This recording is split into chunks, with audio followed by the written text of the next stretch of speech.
Yo, painters! Welcome back to the U Spray podcast with Toddy and Mitch. Now, what we're going to dive into today to get us going, we are going to chat about the spray industry in Australia and why we believe it's so far behind the UK and the US, and what we think needs to be done enable to increase the capabilities of people in Australia when it comes to spray. So Toddy, over to you. So obviously you started out your painting industry journey in the US working for Sherwin-Williams. Mm-hmm. Now, so we've had a lot of discussions about this. So blatantly, why is Australia so far behind the UK and the US in spray, in your opinion? I would argue they're far behind in a lot of areas.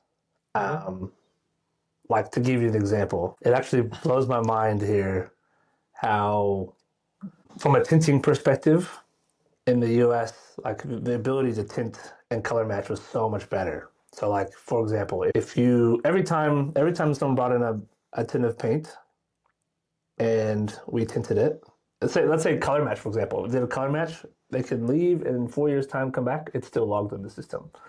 And so you can come back and get it, which is awesome.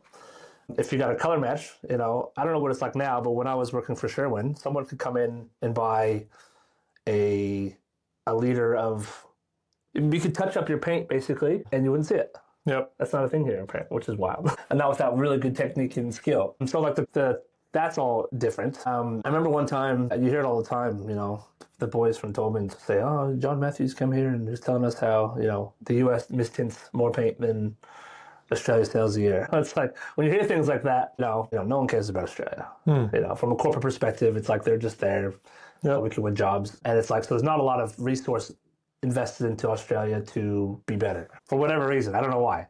Maybe it's because the market's so small. It's good for us because there's an opportunity for us to sort of try and make a change where it's not deemed as useful, use of time and money for a big corporate business, which is fine, I get it. So when I look at spray as an example, I was hired as the sales rep. I knew nothing about spray. Nothing.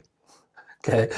And this is a common theme you see with corporate, Olmec gets promoted from stores to rep. He's now your sales rep. Knows nothing about paint. My biggest pet peeve, man, when I was working for, even when I was working for Wagner, like you'd see people get hired to work for Dulux, for example. They're hired as a store manager. They used to work at Kmart. Or they used to work at Reese Plumbing. Or they used to work at whatever. And now they are deemed as the head of this ship. Now, I can imagine from a cultural perspective or from a team morale perspective, you've been working there for 5 years, blood, sweat, and tears, and they just hire some numpty off the street that doesn't know anything about paint to now be in charge. And the worst part about that is customer comes in, hey man, I need to paint my deck. What do you recommend? Pimple-faced 16-year-old, get over here and tell this guy. And it's like, from a customer's perspective, that's horrible. From a employee perspective, like, why are you getting paid all this money to do all that? And it's like, so they bring people in that are more systems orientated, which actually is meant to help the business more than to help the customer.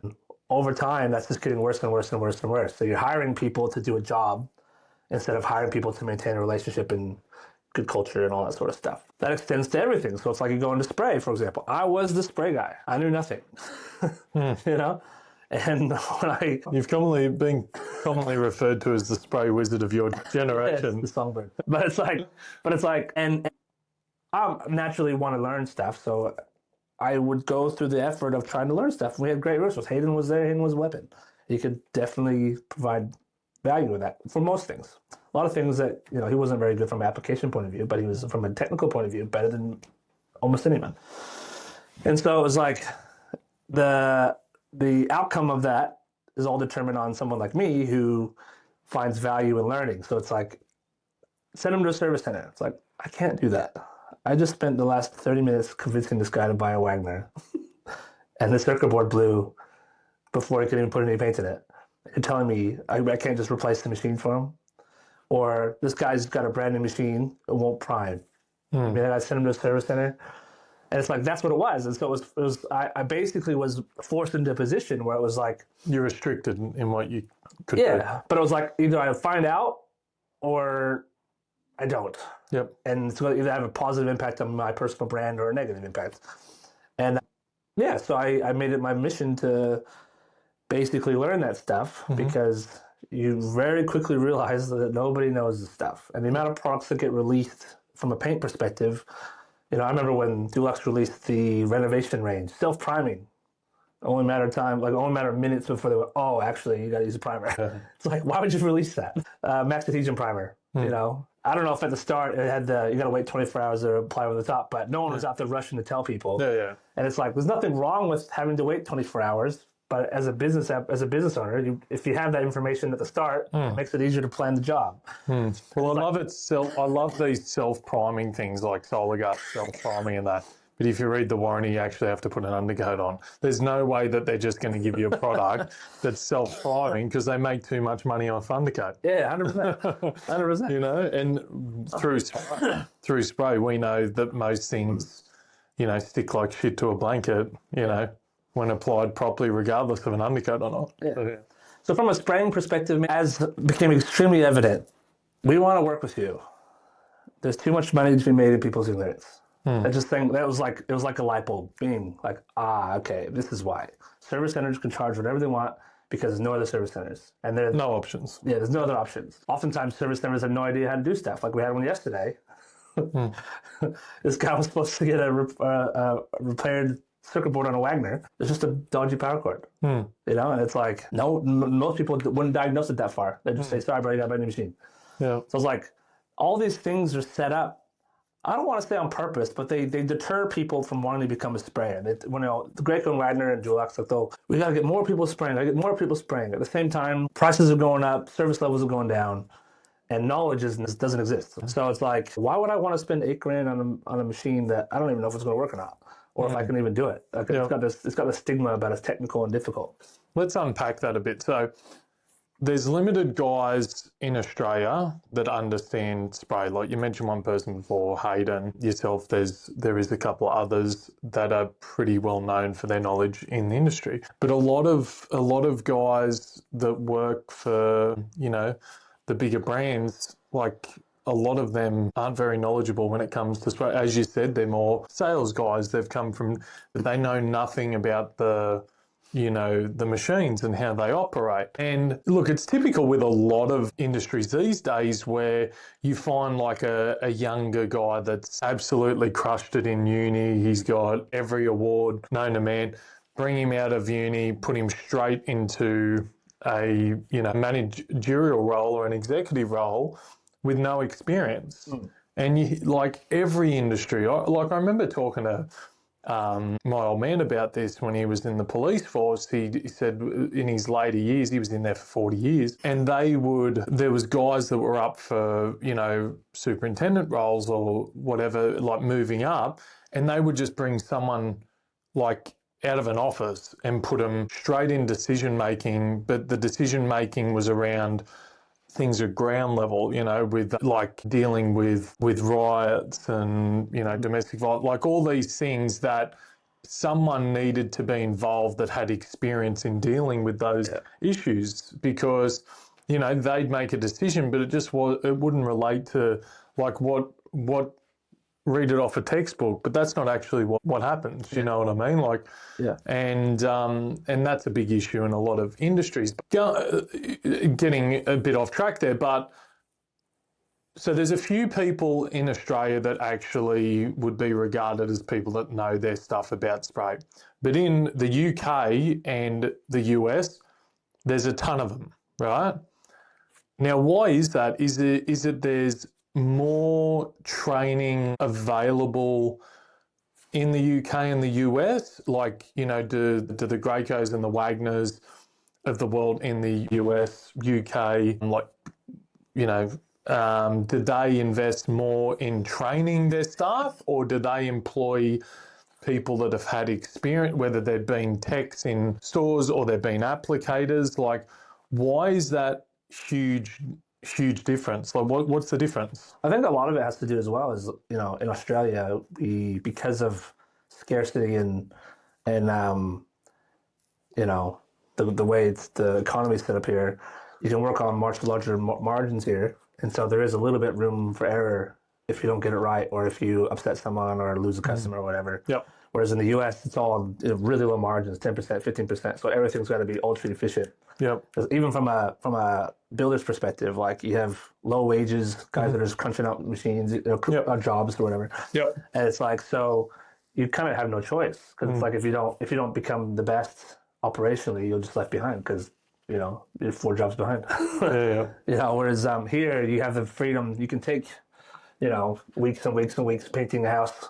You know, whereas over there, there's no way. You know, unless the house is huge. Yeah. But but I wanted to touch on something before you were saying about the whole, you know, hiring people in. You know, the crazy thing is it's obvious they're hiring talent in to benefit the business for whatever reason. So it's like it puts the customer on a back seat, because it's like, take the police scenario for it. Well, like there's going to be a decision here where it's like the ground person knows, if we do this, it's going to affect this neighborhood. Yep. You know, and they're like, well, if we do this, we make this much money. If we do this, we make that much money. So we're doing this. And a perfect example of that is from our perspective. So when I was at Dulux, they brought on a guy to oversee the spray category, and he was from the automotive industry, which I guess if you don't know any better, you're going to think, same. Bring him in. You know, he'll be able to help us create processes and whatever. But the problem is there's a perception of how things work in this industry that have nothing to do with the industry. So, for example, he was super motivated on creating a system that allows people to book in a service and at a time frame, and then on the internet. You know, anybody who's ever serviced a machine or dealt with a painter knows that will never work. Why? Because no one ever shows up on time. Oftentimes they don't show up the day they're going to say they're going to show up, and then once you've done the job, getting them to come back and get the machine on time is, unless you take the money up front, is nearly impossible. Yep. And so it's like that system will never work. But they're investing in, first of all, whatever his salary is. He's traveling all across Australia, trying to gather information from us. We're telling him, bro, it's never going to work. But it's like, we're going to make it work. And it's like, okay. So then for like someone like me, it's like, well, I'm not even going to bother anymore, because it's like, what's the point? Because it's never going to work, and you're going to piss off everyone in the process, you know? And that's so basically, but in his mind, it's like we're building a system that ticks the box so I look like I'm doing my job, which is a problem by itself. Yep. But also it's like this potential system has the illusion that it's going to benefit the business way better. And it's like, if I don't know anything, obviously that's a way better system. Yep. But it's like, you don't know that. So it's like, no, if you're us and you've dealt with painters, you know, that will piss off all painters, you know, because he'll be 5 minutes late, lose his spot, and he will hate you forever. Now your paint business is exposed. So it's like, we on the ground have nothing to do with the paint, understand how all this impacts the paint business. But it's like, this is the problem with hiring people, you know, that are binary. It's like, you know, textbook. It's just, you know, textbook is there to learn stuff on, but it's like the most powerful people are the ones that have been there and done it and realize when you should zig and when you should zag. And unfortunately, you know, there's not. I don't know if it's a scenario where it's just like trial and error, tick and flick till you find the right one. But it's like the cost of that is just insane, and the people that where the cost of that is not the business. It's the people that are working hard because they got to work harder to get the sales, and it's the customer because you know 4% increase, 4% increase. That's not because the cost of stuff's going up. It's the cost of we now have 3,000 more employees that we had last year, and nothing's changed. So someone's got to pay that wage, you know. Whereas like that's the other problem in Australia is you can't fire people. So it's like you know all these people that are being incentivized to do work that you can't get rid of. And it's like someone's got to pay that wage. You know, or if you could just flick them off, that would you know help with your overhead. It's A lot of things. And I think like obviously spraying's been done a lot more in the US over a long period of time. You got a lot of subcontractors that do plastering and the painting, so you have a lot of spray. But I just, I think that, obviously it's a bigger country as well. So, but it's the home of Graco, Titan. So, the big companies are based there. So the investment, I'd assume, in training and stuff like that would be really high. And it's interesting looking at the UK that there's a couple of guys over there that run training academies. Our boy Jamie from Abode, shout out to you, my friend. Hope you're well.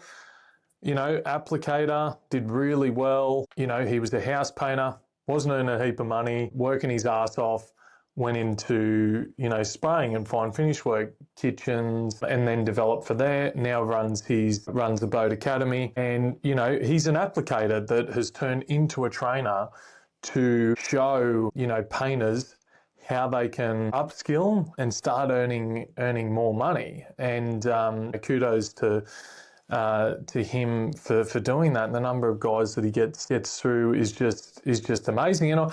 And look, in Australia, for me, it's hard to not, I know you mentioned before that we're told straight to our face that there's too much money to be made off the ignorance of painters. But I think there's ignorance in everyone in the industry, because no one knows anything and everyone acts like they know everything. You know what I mean?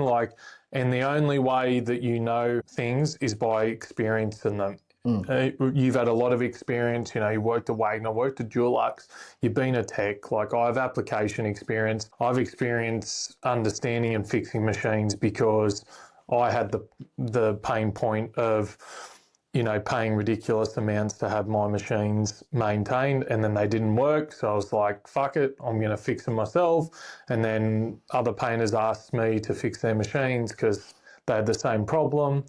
And, that's why, we're here, and about elevating that, that standard. And I just don't know why, there isn't more investment in trying to make the spray industry better, where all across the board, whether it's how we're teaching apprentices in TAFE and training organisations, the boxes that need to be ticked as applicators, that you should be proficient in spray, not just spray 10 square metres of wall and you get ticked off. That's bullshit, and then we need clients pushing it. We need builders not accepting shit work and have the painters will fix it attitude that they all seem to have. And the thing that annoys me about that is everything that I've just spoken about just then, the only person that affects is painters and their margins, right? And painters for too long have just accepted that bullshit, and they need to be willing to change the narrative, and they need to start backing themselves, in negotiations, whether it's, your paint pricing, who you get your paint from. So many people I see it, I hate this thing about, I use Dulux because my customers say that they want it, or, I use it because it helps me get work. I'm like, I hate hearing that, because you're the brand. If you bring the service level and the quality of work, you can make any paint drum look good on a wall. Yeah. You know what I mean? And it's about you. So people getting caught up in this, I'd be nothing without them, or it's you. You have the power to make the change, and we've just been willing to accept things for way too long. Painters trying to make money.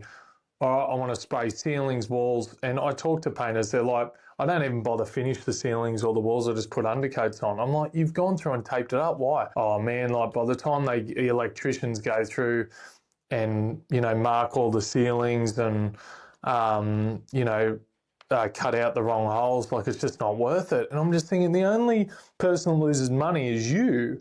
Like, and I had a couple of good builders that I worked for where they were like, Sparkies, you cut a fucking hole out wrong, you know, measure twice, cut once, right? Because if they have to redo this ceiling, then you're going to get back charged for it, and I'm going to back charge you for any time it slows down the project. And also, when they were putting downlights in, made electricians wear gloves so they didn't mark the ceilings. I'm like, yes, you know what I mean? And like, there were the pre-prime timber these days, like, it's just shithouse. Like, the coating that they put on obviously gets coated in a factory, sits on the ground, stacked on top of each other.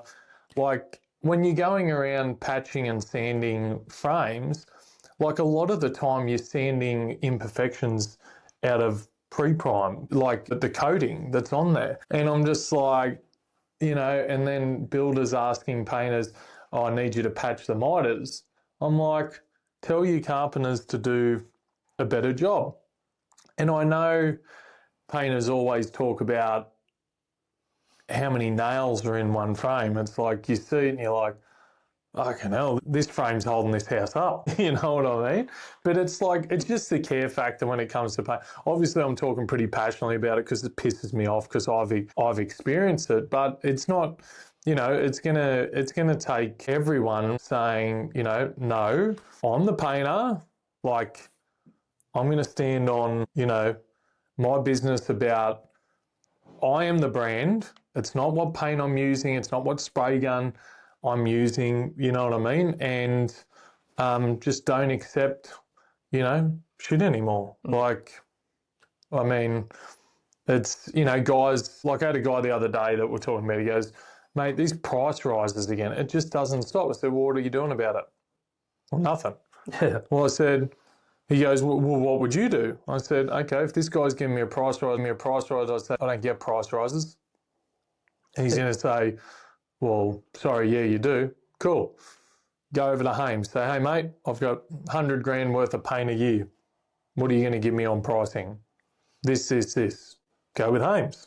Or go back to whoever you're with and say, hey, man, this is what I'm going to get offered here.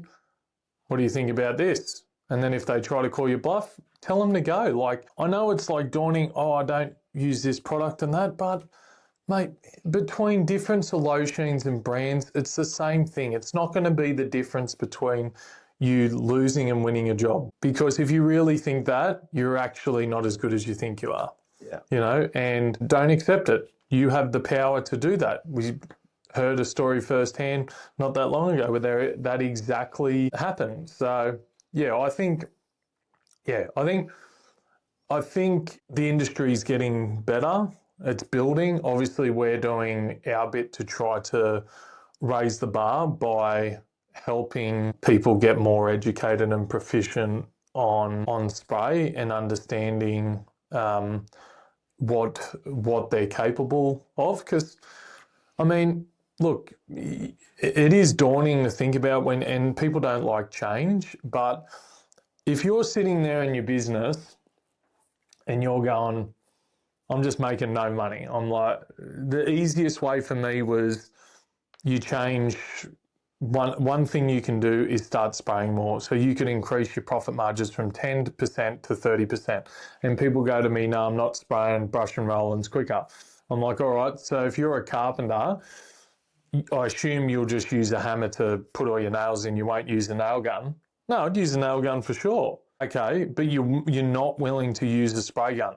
Is that what you're telling me? Well, it's not fast or you just don't know what you're doing? If it's you don't know what you're doing, come and we'll show you how to do it, and then you can start making some money. You know, and or it's like, you know, I think one of the biggest hurdles is I can't be bothered masking this place up. It's like, pay someone to do it. Yeah, 100%, 100%. Yeah, that's what apprentices are for. They pay one guy to mask the place, so you pay 5 guys to brush and roll a week. Yeah, that's exactly right. And so, yeah, I think if we start making, you know, strides in that aspect, it will, you know, boost the industry as a whole. And there's a lot of older guys out there that are like, I'm never spraying because, you know, they're too far along. But if you're a young guy you're going out on your own, you're a young business and you want to make some margins, you've got to separate yourself because there's so many businesses out there that are refusing to spray. You start spraying, you know, that could be your edge. You start getting through work work quicker. You know what I mean? You can fit more jobs in the year, you know, better finishes. All of a sudden it opens you up. I can spray your gutters in opposed to brushing them. I can do your roof as well. I can do your garage doors. All those kind of things are gonna add up. And I love the young guys that we get in here. Some that just, I've left my boss, never taught me how to spray, did heaps of spraying, but I'm ready. I want a machine, and I'm going to come to training, and I'm going for it. I'm like, I love that. Reminds me when I was 19 with my business partner when we just said, you know, fuck it, we're doing our own thing, and we did. And yeah, I just love people, you know, having a go. Just, you know, why not? So, and the results speak for themselves. Yeah, and hopefully one day people, you know, some of those bigger spray brands in Australia start investing more into training their people and training painters, because I think there's a thing, oh, well, painters don't have a choice, so we'll just keep charging them whatever we want. We don't need to educate our staff. But see, it's just backwards for me. If you start educating your staff, they give a better experience to painters. Painters get more educated. They're spraying more, selling more machines, going through more paint. Yeah. You know what I mean? Like, that's the end result by empowering people to know what they're doing. That confidence, that's why I just don't know, like, I don't understand why it's not a collective effort from everyone. I just think it's all about money. It's all about others making money, painters losing money. So let's flip that script. It translates into paint too, though. Like, I mean, I follow a lot of these Facebook forums, like Master Painters or Aussie Painters Network, whatever. And it's like, it's just funny because you'll have old mates like, oh, I've been painting for 20 years. Solar Guard's the best. Dulux sucks. It's like, well, I've been painting for 20 years. Dulux is the best model. It's like, it's all the same. Yeah. But the crazy thing is, to me, is you got people, it just highlights, it's not just spray that's lagging. It's like, man, I've got this product. What's up with this? And it's like, you got these guys like, you don't know what you're doing, blah, blah, blah, blah, blah.